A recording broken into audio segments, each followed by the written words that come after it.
Ya kejeng Yakob mare bapawnam ha gejala balatip kum kasora International Half Marathon lapen kutno ha kesing sejan ha kabala saki bakidan hadu palat nyawajar aspa angut AA ginong mare nakeleng kibenta jongkari India bat kumju ru na syabari. Ya kani kelempung lapelong na Kameglia State Olympic Association bat Kameglia Athletics Association ringkat kejeng kersan nakatnat sports jong ke sarkar jela Meglayam.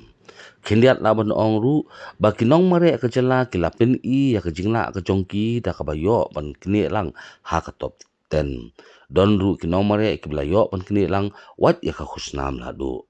ha ke thup yakop ke bahe tam kata ha ke ili 21 km jong shinrang ya ke nam ladu layo dau aksi kumar ubla pendep ya ke jing mare ha ke sikenta lai minin kat ba ha ke liang kikin hebat layo da ka an kita Ben Gavit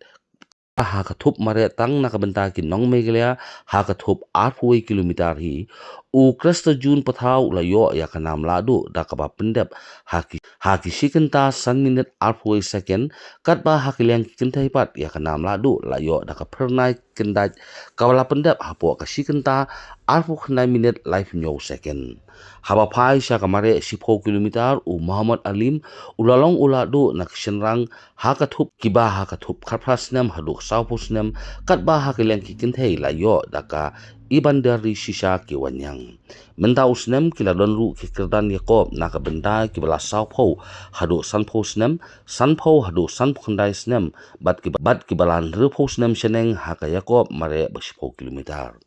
ha ka ni sngi lai don lang menteri katnat revenue and disaster management uba kirmen sila kum ukongsan nang ta uba given Miguel Milimngap MLA kesora ba balajit kupar sendram MLA kesila ba Titos Khan MDC kesora nolor ki he sarkar bat kiwe menta ka kenti la sakhiru nadu menteri sarkar kajela uba kirmen sila bat bunut ki officer rangba kile sim mentalang ha ka ni kejing kop mare